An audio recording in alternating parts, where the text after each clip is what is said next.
monsieur de la caméra. Vous êtes en pour commencer ou ça se passe comment? Vous êtes en pour commencer? Ah bon, d'accord. C'est diffusé où? C'est diffusé sur quoi?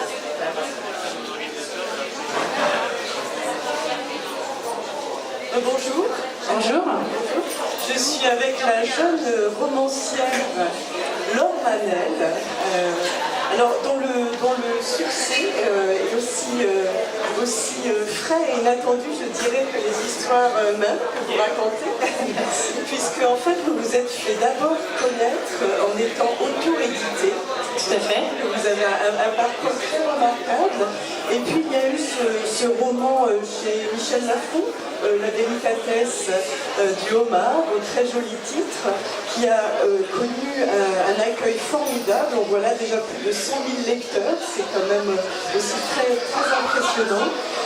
Et alors après ce homard, vous revenez avec un nouveau roman, qui a également un titre tout à fait aussi ludique que énigmatique, je dirais, La mélancolie du kangourou. À nouveau, vous êtes votre propre et de mettre en scène des rencontres finalement assez improbables, en tout cas dans ce que j'ai lu sur le papier, et qui s'avère, alors dans la délicatesse, c'était un homme assez rustre, endurci, avec une femme très mystérieuse, comme ça, sur fond de Bretagne. Et là, en fait, c'est entre un père, en fait, et sa toute petite fille. Voilà, après le homard, parlez-nous du kangourou. Alors, en effet, c'est l'histoire d'Antoine qui va être père pour la première fois. Et contre toute attente, évidemment, sa femme décède au moment où elle donne naissance à leur petite fille. Donc Antoine se retrouve avec son bébé sur les bras, à devoir gérer les contraintes évidemment inhérentes aux soins d'un nouveau-né, et aussi il a son deuil, à gérer son propre deuil et sa souffrance. Donc il fait un genre de rejet quand même plus ou moins conscient de sa fille, il n'a pas du tout envie de s'en occuper. Et il va tellement mal qu'il préfère aussi reprendre la route du travail et laisser sa fille. Il la laisse pas toute seule, il la laisse d'abord à sa maman, et puis quand celle-ci doit retrouver son mari, il embauche une babysitter. Et donc c'est Rose qui va s'occuper de la petite Lou. Voilà. Et après, le personnage de Rose, je sais pas, vous avez peut-être des questions. Non, je trouve, ce qui me frappe, c'est un début très fort. Je trouve que c'est un talent très difficile de commencer, d'agripper le lecteur avec un début très poignant, presque cinématographique. On est presque comme dans un film qui vous agrippe. Est-ce que c'est quelque chose que vous travaillez beaucoup? Et pour ce livre, comment est née l'idée de la mélancolie du kangourou? Cette histoire vient d'où? Disons que déjà ma propre grand-mère maternelle est décédée en accouchant, le bébé aussi, et je me suis toujours demandé qu'est-ce qui se serait passé si le bébé avait survécu. Alors c'était une autre époque, c'était en 1966, donc mais voilà, ça existe encore, bien sûr, des femmes qui décèdent au moment de l'accouchement, et je me suis posé la question de savoir comment on peut survivre à ça aussi. Et voilà, j'ai fait des recherches, j'ai lu un livre sur le deuil, évidemment. Et j'aime bien, partir en l'occurrence, à partir d'un départ un peu dramatique tout court d'ailleurs. Mais pour arriver là où j'ai envie d'arriver, c'est-à-dire à quelque chose d'optimiste et d'une vision plutôt positive de l'existence. Oui, il y a aussi puis vraiment le thème de la perte, de la renaissance qui est très fort, qui est vraiment plein de possibilités. Et justement, les thèmes, vous dites de l'optimisme. Alors on parle de votre style est très reconnaissable. Vous écrivez au présent, c'est une plume très légère, très simple, en même temps très efficace. Je dirais que ce qui définit assez bien votre style, c'est la fraîcheur. Est-ce que c'est quelque chose qu'on peut travailler, la fraîcheur, justement pour le maintenir d'un roman à l'autre? J'en ai aucune idée, j'ai l'impression d'écrire comme ça vient. Oui. Ça coule tout seul. Alors après, j'aime bien qu'il y ait une musicalité dans les mots, souvent on dit que mes romans que l'écriture est délicate, et sensible. Donc je pense que, mais j'ai pas l'impression que je fais un travail là-dessus, c'est-à-dire que ça vient comme ça. Voilà, après j'ai tout un parcours littéraire, j'ai fait des formations, mais plutôt au niveau de la structuration scénaristique, voilà. Mais sur l'écriture en tant que telle, sur le style d'écriture, je dirais que ça me vient naturellement. Et le terme de littérature feel good, c'est quelque chose que vous prenez comment, qui vous fait plaisir, que c'est ainsi qu'on décrit quand même vos livres, je crois. Oui, alors dans des romans feel good c'est vrai. Qui rendent les gens heureux. Oui, alors dans cette catégorie, c'est vrai qu'il y a toutes sortes de romans, y compris des romans plutôt comiques, voilà. Quand j'ai écrit La délicatesse du homard, pour moi, j'écrivais pas du tout un feel good, hein. Clairement, j'écrivais un roman contemporain, tranche de vie, comme il me plaît d'écrire. Oui. Et c'est le retour des premiers lecteurs qui m'a étonnée, puisqu'ils m'ont dit c'est un livre qui fait du bien, etc. Alors qu'il aborde quand même des sujets difficiles. Et j'ai oui, dur. Et voilà. Et ça m'a étonnée que les gens disent que c'était un livre qui faisait du bien. Et en effet, donc, on le met dans les feel-good, il fait partie des feel-good plutôt sur le versant, non pas comédie, légèreté, mais plutôt sur le versant résilience, comment on se remet justement d'un drame et comment on peut se relever. Est-ce que vous avez eu des demandes d'adaptation ou est-ce que vous avez envie vous-même d'adapter au cinéma ces histoires? Est-ce que c'est quelque chose dans les projets, que ce soit La délicatesse ou... J'aimerais bien, alors je sais que évidemment chez Michel Lafon, je pense qu'ils font ce qu'il faut pour peut-être que ça se produise. C'est vrai que moi j'avais fait une formation d'écriture de scénario et d'ailleurs mon deuxième roman, parce que ça c'est les romans qui ont été édités en édition traditionnelle, mais j'avais commencé par l'auto-édition, j'avais publié 2 autres romans avant. Et le deuxième, justement, qui s'appelle L'embarras du choix, il était issu de mon projet d'écriture de scénario. À la fin de ma formation, je devais arriver à un projet de film. Finalement, j'en ai fait un roman. Mais c'est vrai qu'on me dit régulièrement que mes livres sont assez visuels, assez cinématographiques. Voilà. Et je pense effectivement qu'on pourrait les adapter assez facilement. Après, il y a le décor, en plus, par exemple, de La délicatesse du homard, qui est en lui-même, enfin, je veux dire, le décor pur du roman, là, dans le Finistère Nord. Je pense que c'est un beau lieu de film. Donc voilà, et les amateurs. Et là, pour le public, dire justement où ça se déroule un petit peu plus, peut-être le contexte. Alors le kangourou, donc Antoine vit à Boulogne, à côté de Paris. Mais sa grand-mère, qui a une certaine importance dans le roman, vit au Grand Bornand dans les Alpes. Voilà, après on joue un petit peu de Normandie aussi. C'est surtout Paris, les Alpes en fait le sujet, enfin le décor du livre. Il y a quelque chose de très joli, il y a un personnage très important dans le livre qui est la babysitter qu'il emploie et qui va lui amener un espoir, peut-être d'un nouvel amour. En tout cas, c'est un personnage que vous reprenez dans un autre roman, je crois, comme s'il y avait une filiation entre vos livres. Alors en fait, j'ai aussi publié un petit jeunesse qui s'appelle La vie en rose, justement. En rose, c'est un jeu de mots évidemment. Elle s'appelle Rose. Et donc dans mon petit roman, La vie en rose, elle avait 10 ans. Voilà. Et donc là, elle a 21 ans, elle a fait ses études, elle a une licence. Donc voilà, j'ai fait grandir Rose, effectivement. Donc c'est assez important de savoir ce qu'elle a vécu quand elle était jeune. Il y a quelques insinuations sur ce qui lui est arrivé et qui fait qu'elle est un peu comme ça, qu'elle croque la vie à pleines dents. Elle est très enjouée, très pétillante.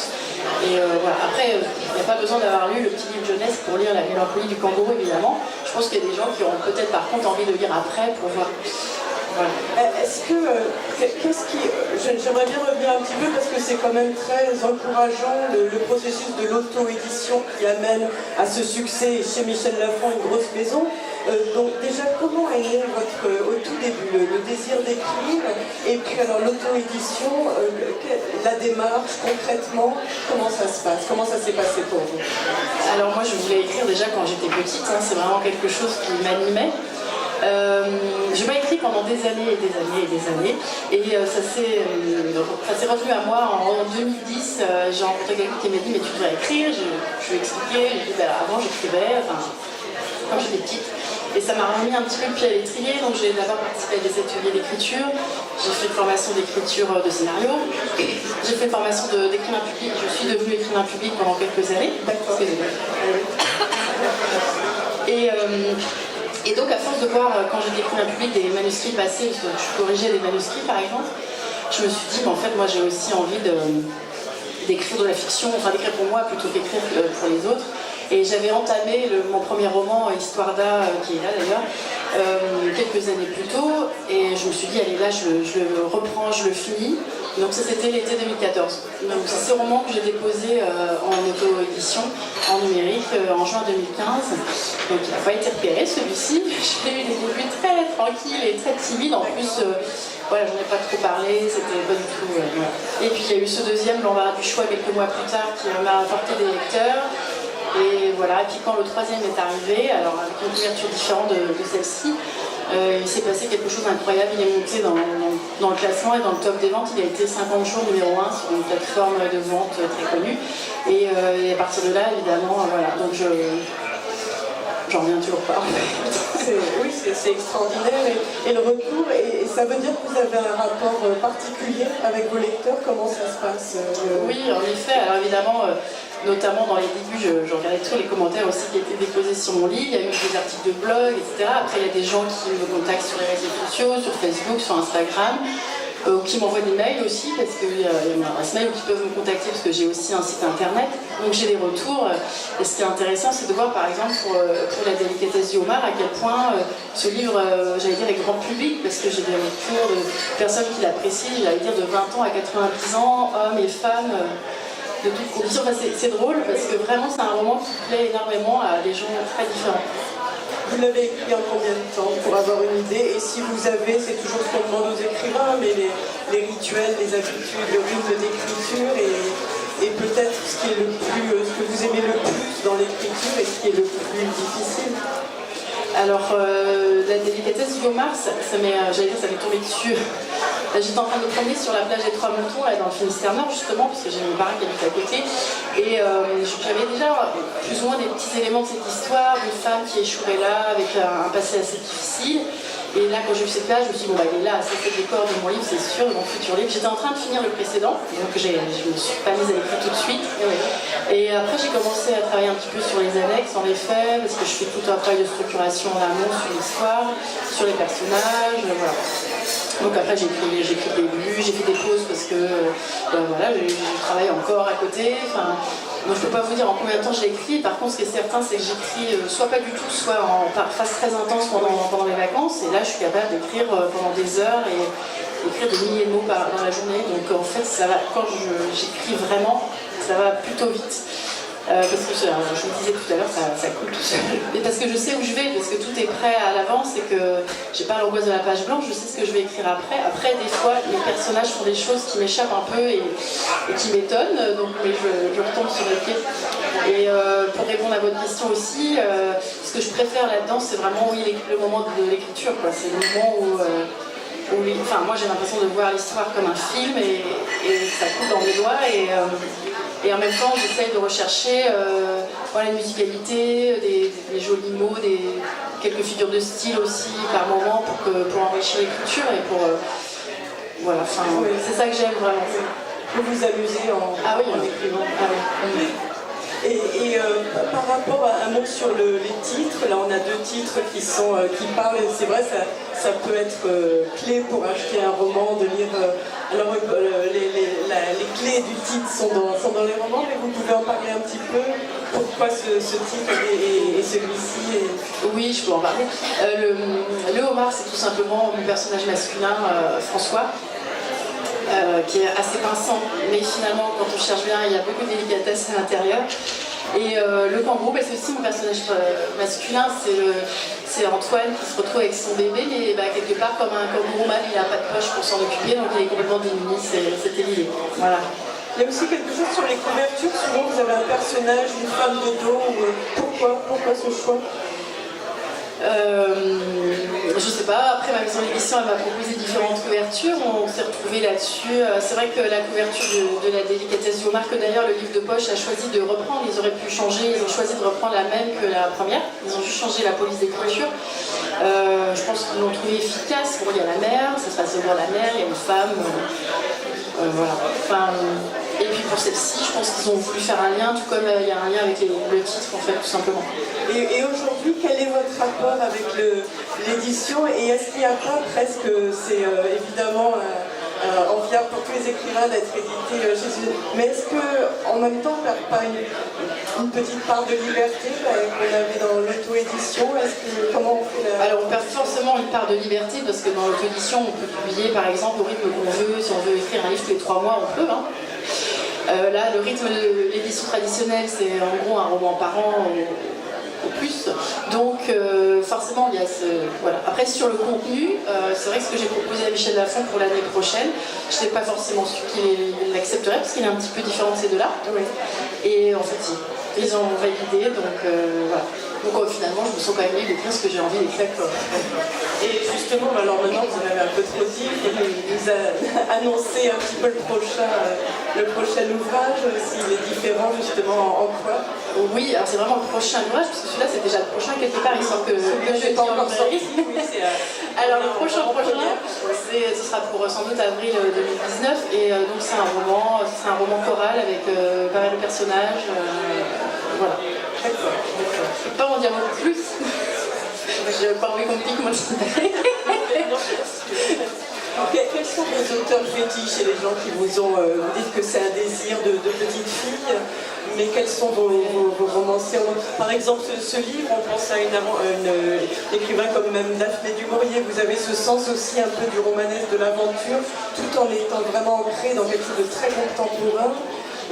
Quels sont vos maîtres en écriture? Je ne sais pas si j'ai des maîtres en écriture, j'ai des écrivains que j'aime beaucoup lire, notamment contemporains comme Didier Van Cauwelaert, Tatiana de Ronay, David Fonkinos, Eric Emmanuel Schmitt, enfin voilà. Après j'ai lu évidemment beaucoup de classiques parce que j'ai fait un cursus littéraire et en ce moment j'ai très peu de temps donc j'arrive pas du tout à lire, c'est très frustrant mais ça devrait s'arranger dans les mois à venir et je compte bien me rattraper. Vous travaillez, vous n'êtes pas romancière à plein temps? Pas encore, mais peut-être bientôt. Qu'est-ce que vous êtes enseignée? Oui, je suis enseignante en primaire. D'accord. Et à travers, pour l'instant, donc en tout, vous avez écrit 2 ouvrages et en 2 également en auto-édition? Oui, 2 romans plus un recueil de nouvelles et puis le petit jeunesse. D'accord. Et à travers tous ces ouvrages, qu'avez-vous appris? Qu'est-ce que ces livres vous ont appris? Je ne sais pas si on m'a appris quelque chose, en tout cas moi j'ai eu beaucoup de plaisir à les écrire parce qu'ils abordaient des thèmes que j'avais envie d'aborder un petit peu au fur et à mesure où je les ai écrits. Et puis moi ce que j'aime bien c'est à la fois on va dire divertir le lecteur mais pas au sens on rigole, voilà, mais aussi faire réfléchir le lecteur en fait, le faire se poser des questions sans en donner des réponses par contre, mais quelque part que les lecteurs s'interrogent. Voilà, par exemple, mon recueil de nouvelles sur les dernières fois, je me dis, les gens en le lisant, ils vont peut-être se dire, ah bah tiens, oui, moi, la dernière fois, j'ai fait ça. Voilà, c'est un peu ça, j'ai envie qu'il y ait une interaction quelque part avec le lecteur. Il ne se contente pas de boire les paroles, quoi, quelque part. Oui. Voilà, mais après... Et est-ce qu'on a le sentiment aussi de se mettre un peu en scène quand on écrit? Et justement, parce que vous parlez de roman choral, mais là, il y a déjà à chaque fois vraiment une très belle galerie de personnages, on pourrait dire secondaires au cinéma, mais c'est vraiment ça que tous les personnages sont très attachants. Justement... Il y a peut-être qui sont moins attachants que celui-ci. un petit peu moins. J'ai eu des retours de lecteurs qui me disent, ah, celui-là, j'avais vraiment envie de... Oui, c'est vrai qu'on me dit souvent que mes personnages sont attachants. Je pense que surtout ils sont réalistes et que ça pourrait être vous, moi, le voisin, vos amis, votre famille.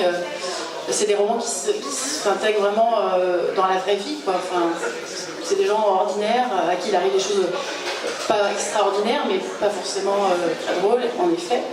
Mais j'aime bien, oui, vraiment travailler mes personnages et dans ce futur roman justement que je prévois d'écrire, il y aura quand même beaucoup de personnages et j'ai vraiment prévu de les travailler au point que je les connaîtrai aussi bien que mes propres amis, donc je vais avoir un gros travail avant d'écrire vraiment.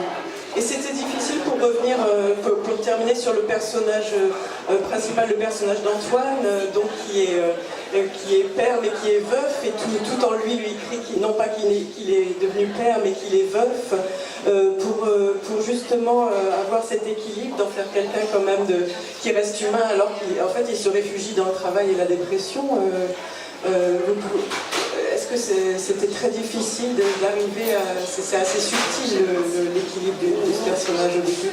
Oui, la c'est mise vrai. en place. Oui, c'est vrai. Après, j'avais lu un livre sur le deuil, par exemple, et puis je m'intéresse depuis toujours au développement personnel et à tout ce qui est psychologie, donc je dirais que ça m'est venu relativement naturellement de camper ce personnage. Voilà, tout simplement. Bravo, en tout cas, Merci. Laure Manel pour la mélancolie du kangourou. Merci. Merci à vous. Merci.